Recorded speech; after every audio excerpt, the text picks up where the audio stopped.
prelim. If you fail to present any of the exercises sa prelim, your prelim grade will be tentative. Ayan. So meaning, your prelim grade, because you're missing one exercise, for example, you can present exer 1, 2, or 3 yan sa August 22. So meaning, your prelim grade will not be final. So you can still submit exer 1, 2, or 3 after prelim exam. Okay? Klaro ha? Ayan, so your prelim grade will not be final yet because you're missing any exercise for 1, 2, and 3. Ayan, okay? So, meaning you can still submit it sa midterm, exer 1, 2, or 3. You can still submit it sa pre-5, exer 1, 2, and 3. Okay? So, matagal na masyado yung pre-5. Fully by midterm sa gitna. Okay, so let's proceed.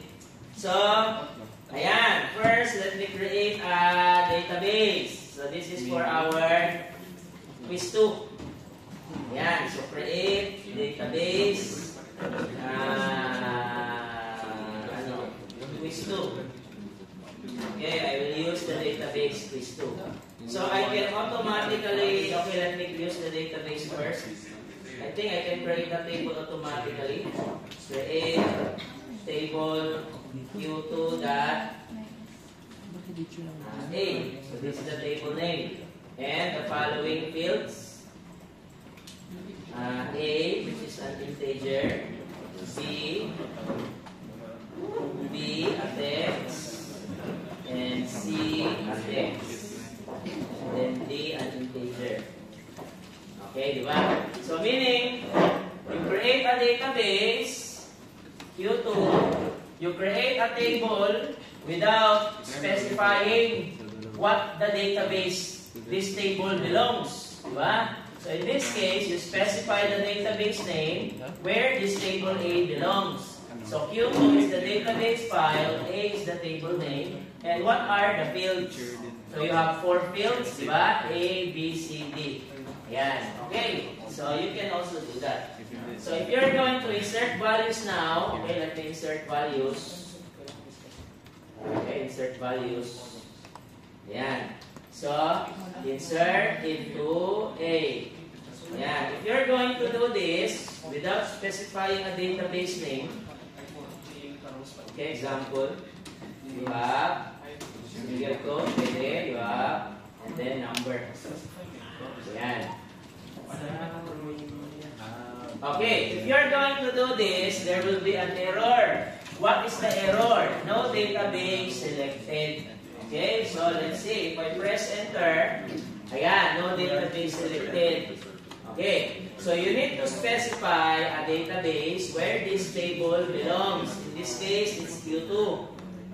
Okay, if you don't want to keep specifying the database name, Q2, if you don't want to keep on doing this, you need to type use.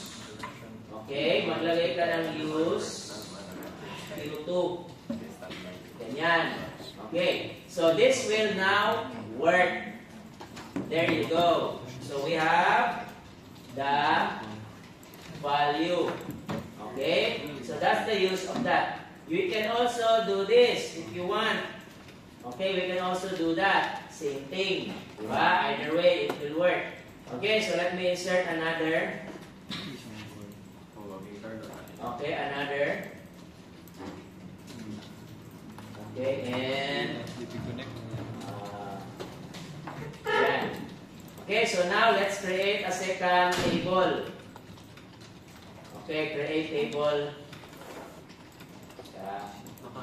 Yan, create table Q2. So in this case, since we already use the database, you don't have to do this. You just create a table specifying the table name.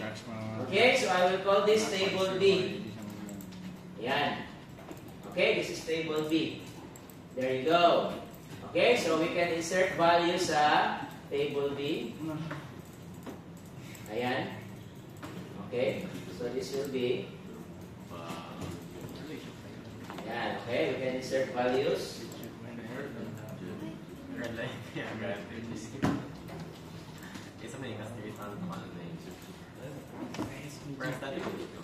Okay, so what is in our table A? what is in our table B. There you go. Okay. So one of the test questions in your quiz 1 last time, okay, yung quiz 1 ninyo, is to select and compare values. Yan. Okay, in this case, there's no common value. Okay, may common. Wala. Let me insert another common value sa B. Okay, let's change this to 2. Yan, 2. Meron siya dito. Color. Okay, yan. So let's see again. This is my A. And this is my B. This is my A. Yan.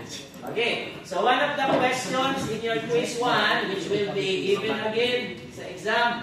So if you got a low score sa quiz 1, study sa exam. Because your exam will be 2/3 of your 60% lecture grade. Ayan, the laboratory, the one that you're doing now is 40%. Okay, so 40% of your grade are lab exercises, 60% quiz exam, and 2/3 of that, exam. Okay, so how will you select common values? Sa table A, sa table B. So in this case, we have 2 common sa A and B na table. And then, wala na, yun lang. Okay, 2 lang. Yan. So let me insert another row sa B, sa A, which is common. Okay, insert sa A. Ano, 6. Okay, ayan. So this is my A and this is my B. Okay, so I'm going to select common values of table A and B. Yan. By comparing fields A. So, what do you do first? You need to you need to select first which table you're going to show. If you're going to show table A, you select asterisk from A. If you're going to show B, you're going to do that. Okay. Next, you're going to add a where. Yan, where. Where, which field are you going to compare? Okay, your table B with table A with. In this case, we're going to compare A. A field sa both tables. So you're going to add a field. Ayan. And then, you're going to look for values that is common, that is also present in another table. So you add, select. Ayan. So you're going to compare A sa table B with A sa table A. Diba? So in this case, A from A. Ganyan. So this cannot be asterisk. Why? Because this will return all fields sa table A. You cannot compare all fields sa table A because we are going to check if this field sa table B is equal or present in this relation. So if you do this, this will return a lot of columns.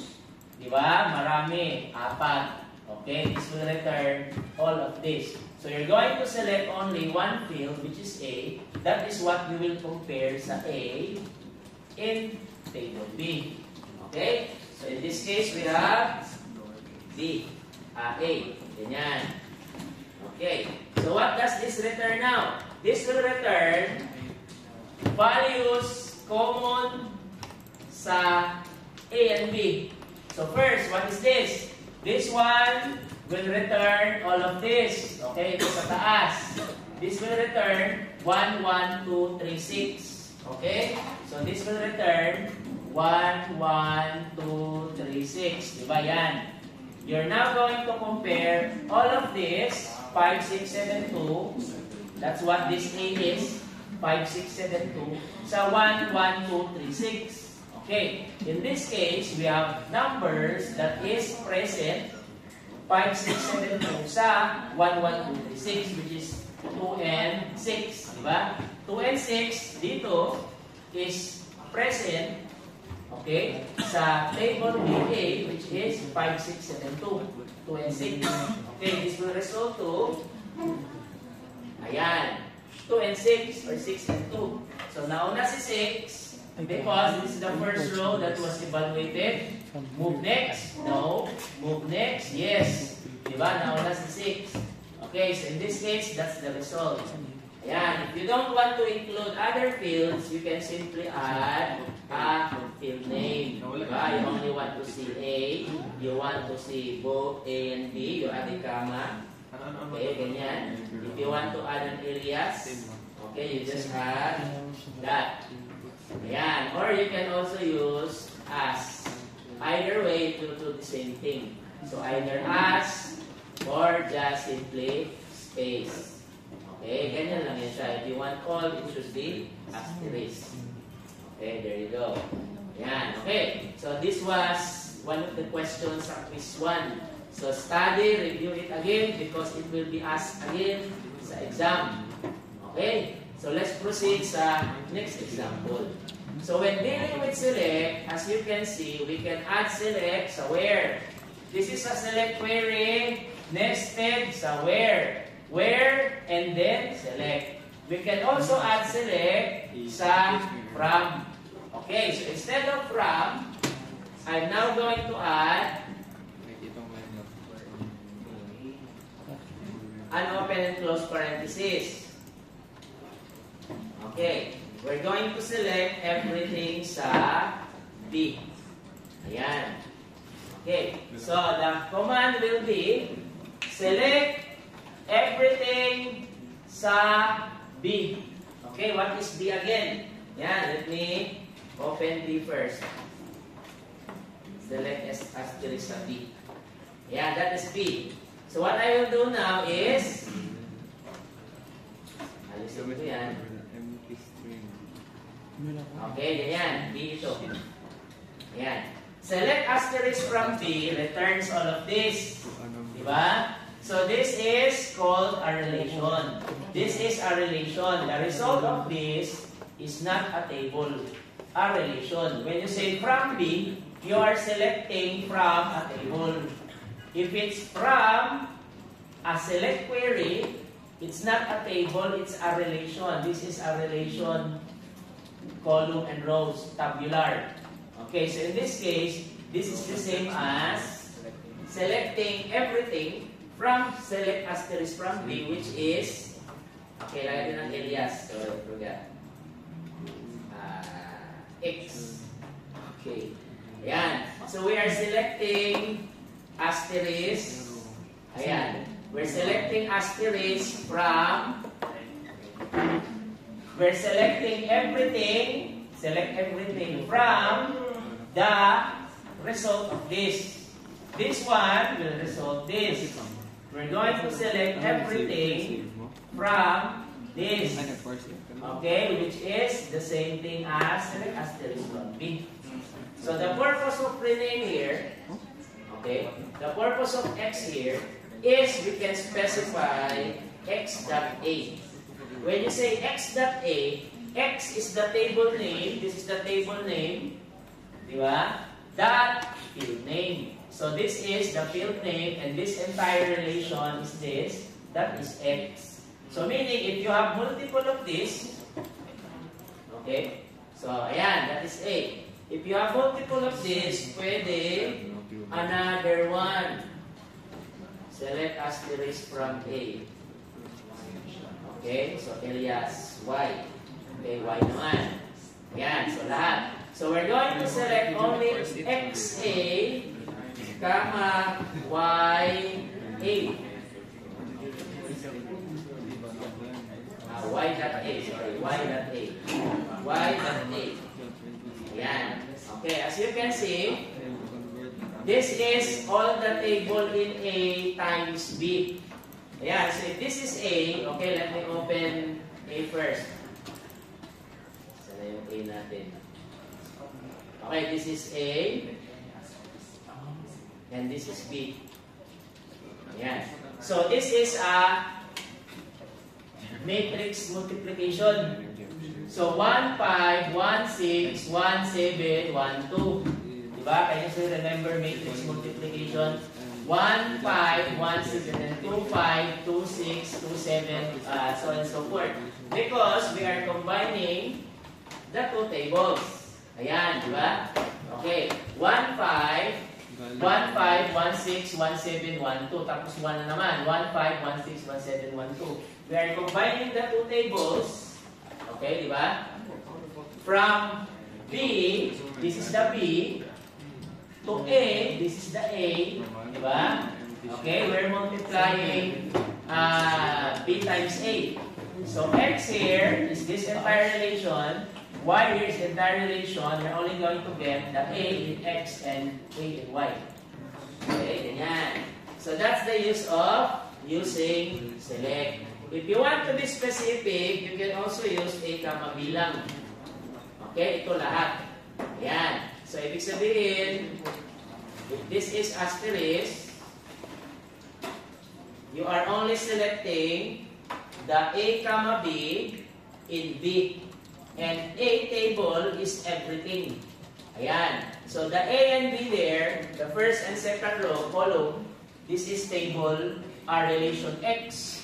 This one is relation Y, A, B, C, D. Diba? Because that is what we specified in our command. Okay? Yan. Alright? Okay? Questions? Yes. So meaning we can select query from, after from, we can select query sa where. Okay? So meaning you can add where here. Where A is equals to 7. So meaning only 7, this 7, and this 7 will be selected. Not everything. Ambiguous yung A natin. Okay, where does A coming from? A sa X or Y? This is X. Pero if you want Y, pwede rin. Sa X tayo, yes. Okay, there you go. So we are selecting only 7s sa relation. Okay, that's where we add a where. Okay, naglalagay tayo ng where. Alright? Okay? So if you want to make it complex, we can also do this and in and then add another select. Okay, ganyan. So basically, an even more complex nested select query. Okay, ganyan.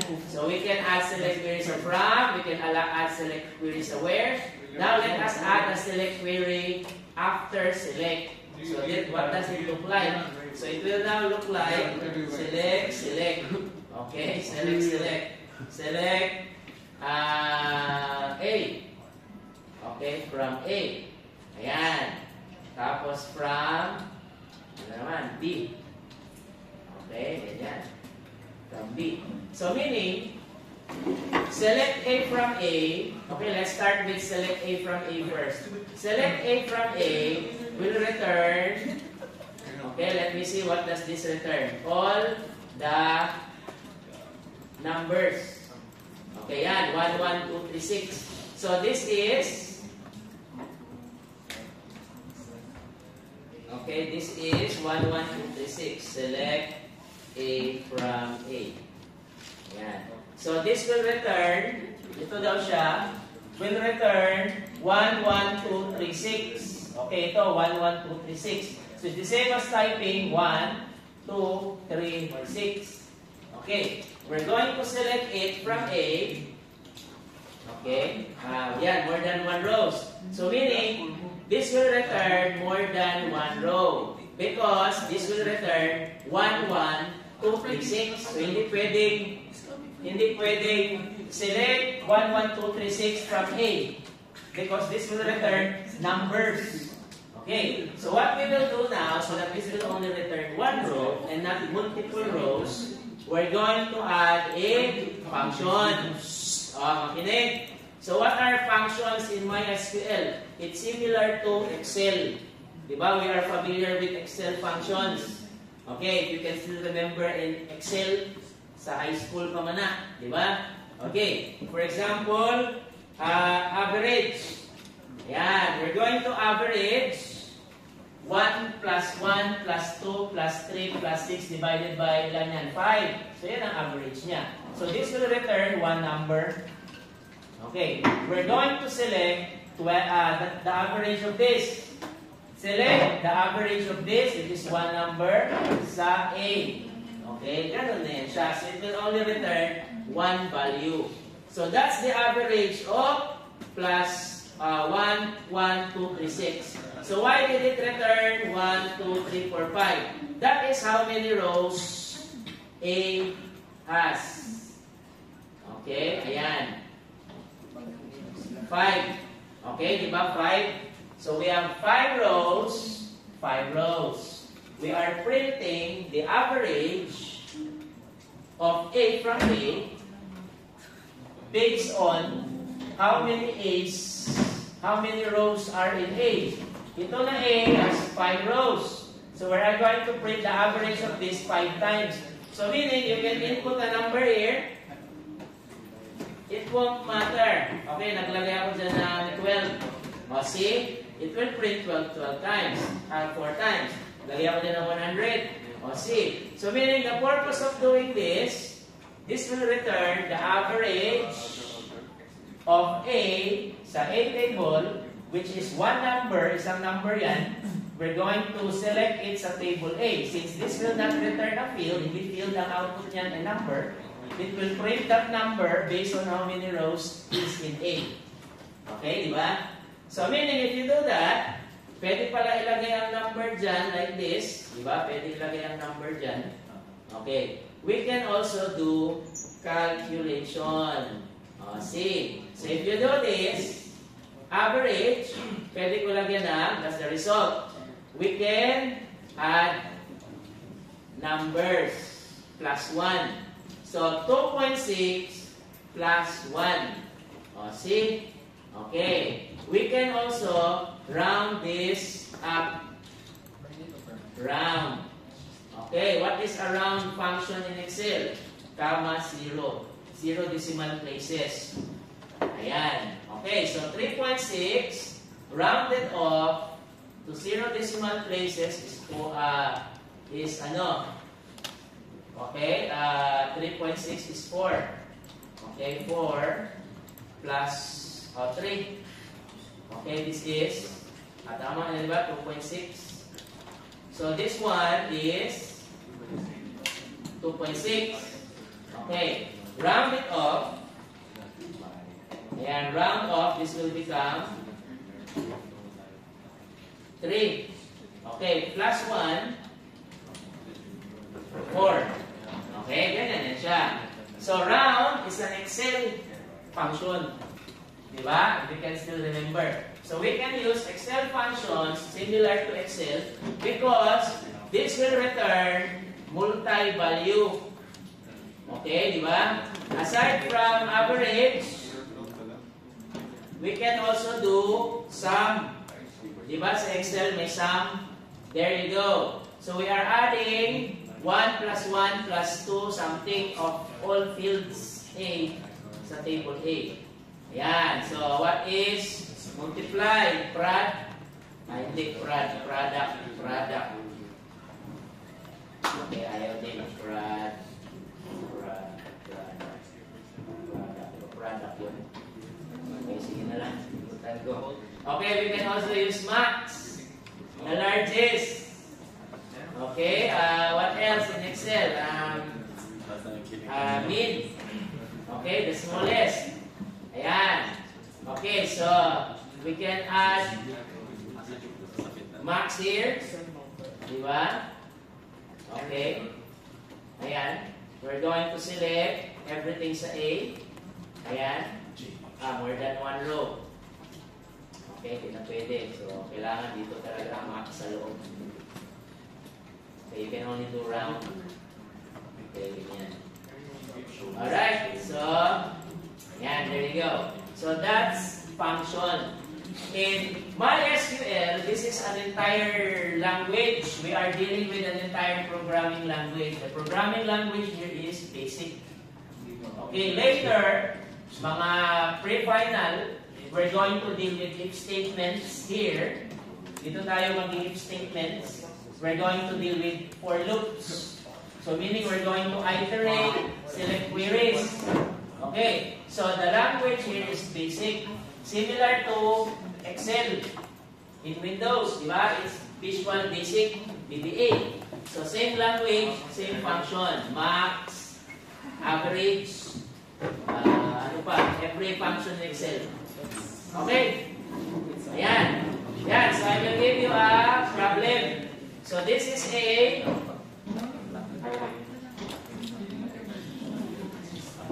Okay, select asterisk from A. Select asterisk from A. Ayan, this is A. Okay. So, to solve a problem, okay, sa excerpt 3 ninyo, you're going to use queries like this. For this example, this is for example, ID of the student. ID of the student, total units enrolled. Yan. So let me add another subject for student 2 and 3. Ayan. Insert into A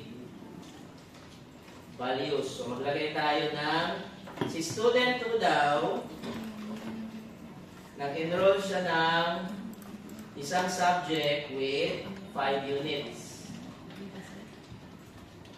Okay, tapos si student 6. Si student 6, may 2 units siyang di-enroll. Tapos isa pa, meron siyang 5 units di-enroll. So this is my table A. Ayan. So if you look at this will be your one problem sa excerpt 3 ninyo. Next week pa yung excerpt 3. Si student ID 1, nag-enroll ng 2 subject. Ang total units niya is 4. Diba? Si student 2, nag-enroll ng 2 subject. Ang total units niya is, ilan na? 9. So may total units si student ID 2 na 9. Si student 6, nag-enroll ng 3 subjects. That is 5, 6, 7, tapos 9. So we're going to total them so that a student can no longer enroll if that student exceeded the maximum allowed units. Diba? So meaning you're going to include that in your exercise 3. Okay, so in this case, what will be the query? So you're going to write a query for that. Okay, so anong gagawin? Ayan, same as this. Okay. You're going to do what? A. You're going to do sum. Okay, you're going to sum D. D is where all the values that needs to be total. If you do this, okay, let's see ha, ganyan lang muna. From A, where A is equals to 1. Wait, where? Mali spelling where. Okay, sum D from, sorry, A equals to 1. Ayan. So this is the total units of student 1. Okay, let's see again. Ayan. So si student 1, merong 4 units. Okay, let us change this to tot units. Tot units. Ayan. So si student 1, total of 4 units. Tama, di ba? Si student 2, okay, merong ilan? 9. Okay, 9. Di ba? 9. So si student 6, okay, yan ang total units niya based on this table. Okay, the problem with doing this is we're doing it individually, isa-isa. I need to see each student, not individual. Okay? So meaning, this should be a variable. Variable dapat yan. Okay? And then, we're going to use this. Ayan. And select everything sa A and rename A to X. Ganyan. So meaning, we're selecting everything sa A na column and assigning it to a variable. Okay? Wherein X is 1, 1, 2, 3, 6, 2, 6, 6. So ito daw na X, yung X dyan, yan, are all of these numbers. Diba? Because when you select AX, this will return 1, 1, 2, 3, ganyan, ganyan. So we're assigning each number sa x because this will return multi-value. Okay, multi-value si x, di ba? Yan. Okay, so kulang ito siya ng from. Di ba? This is a ganyan. So lagyan ko ng parenthesis. Okay, di ba? And I will yan, so pwede na ito wala. Yan. From A. Okay, so there you go. So you will see, si student 1, 4 units. Si student 2, 9 units. Si student 6, 16 units. But the problem is, it returns duplicates. Di ba? Okay? So let me change this to as tot units. Ayan, there you go. Para simpler. Okay, so to remove all the duplicates, you add what? In the PowerPoint slide. This thing. Okay, nasa PowerPoint slide yan. There you go. So you now have student ID 1, merong total units na 4. Student ID 2, may 9, so on and so forth. So that's the information that is required. So that if you're going to determine if that student is allowed to enroll any more subjects or now not allowed anymore, you will simply use these numbers. Diba? So your program will no longer accept the student kasi sobra na yung units niya. Ganyan. Okay? So using this command. Okay? So yan lang. So we're using X here, which will become 1, 2, 3, and 6. Distinct mo siya. Hindi na siya 1, 1. Diba? Duplicates. Ganina, kaganman 1, maraming 2, maraming 3, maraming 4. We're getting distinct values or unique values of A. Assigning to an X variable. We're using that X variable here. Instead of doing it like this, 1, 2, and everything, this becomes a variable. We're using it to sum, okay, all the D where all the total units. Okay, di ba in your subjects table you have units, and that is an int, di ba? Every time you input something sa subject units, I always ask you to input a number. If you input a letter, mag-error, hindi mag-insert, because it's an integer. We're doing it as int because we're going to use it for calculation, for adding. I-sum natin yan. So, dapat int siya. Okay? Hindi pwedeng may number sa total units. Kaya hindi niya ma-add yung units. Kaya letter siya. Dapat number talaga, hindi letter. Okay? And then, sa table A. Okay? So, that's the resulting relation. Okay? Questions? Clarifications? Ganyan. So, next meeting, I will discuss another topic. Okay, so next meeting is Monday. Friday pala, Friday. And then Monday, and then quiz tayo sa August 13. Quiz 2. Okay, so yung gamay score sa quiz 1, bawi kayo sa quiz 2. And then exam sa 22. Okay, ganyan. So, bawi sa quiz 2, yung mga gagmay score sa quiz 1. Kaya saan na lang PPI, di ba? Okay, importante yan. Alright. Okay, questions? Take note of this. Picturean nyo na lang. Okay, so, ayan. Okay, make sure you have a notebook or camera sa cellphone. Okay? Ayan. So, alright. Okay, questions? Wala? Sige, let's proceed. Attendance muna tayo, ha? And then, checking of exercises. Kung wala yung magpa-check, mag-code na mo of Exer 2. Yan, Exer 2, I will start checking. Kung naanay mo human Exer 2 this week, much better. I will still check Exer 2, 100 pa up to Monday, August 11. Ayan.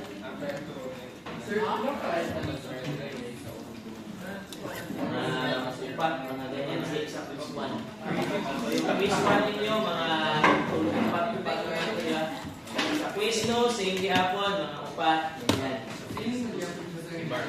Yes, same yapon sa quiz 2, drag and drop. Ipatay patamog select, asterisk, field name, matugay man mo, yan yung 1 hour, yun na yung answeran, upat ka quiz 2. Drag and drop lang, para kayo mag-unang ng spelling. Okay, ganyan, para mas fast. Yes. Okay, attendance. Arciso, Ariola, Bernardo, Liruar, Ross, present, Rison, Kanakan, Coling, Periada, Garson, Gao, Imperial, Lapid, Mato-Bato, Nokong, Perez, Romero, Solido, Tohor, Puntal, Beroy, Villajos, wala, Villajos, Wagner, Royana, wala, Lim, wala, Lim. Okay, ready exercise 1, or kung mas ready na, confident na sa 2, pwede na yung check ang exercise 2. Ayan.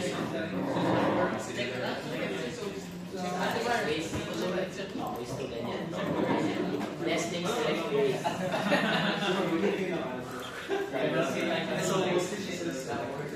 Select. Next meeting, I will include this one. We're gonna sit one into flex boxes for next week. Okay, so think of this as lang na yan, set theory, matrix multiplication, di ba? You can subtract from matrix table, you can add, multiply. So, ang table is a matrix. Okay, gano'n naman yan. It's all based on that. Okay, doon yan siya galing. It's not, based on theories. Halo? Ay, biglang label ko yun. Ay, kung rin siya papasulang walang decimal. Kailangan same na round. XR1. Paano yan isang round, sir?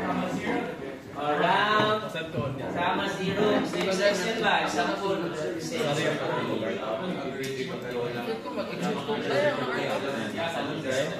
Paano magpapakita? Hindi pa yung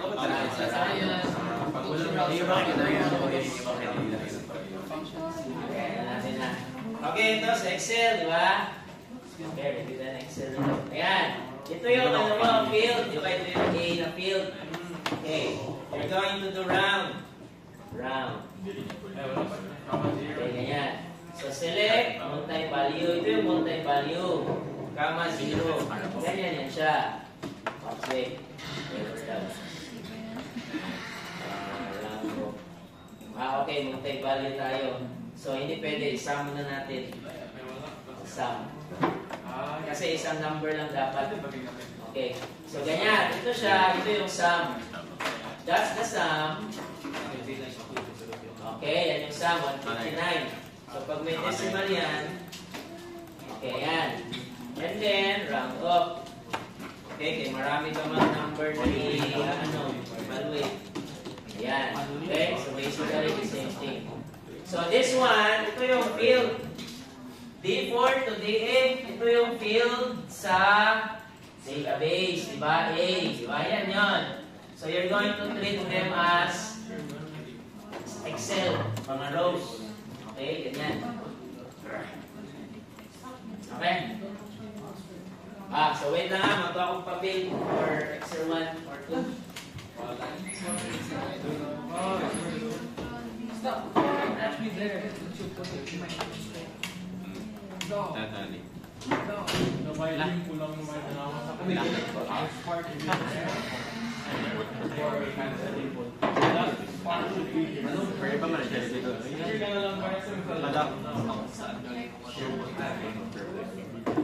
Tapos ang pitch mo po pa yung Just picture lang, and then you have to put it sa ano.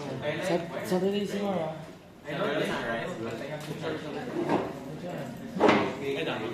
Wala po ka na just I didn't mind to be like that.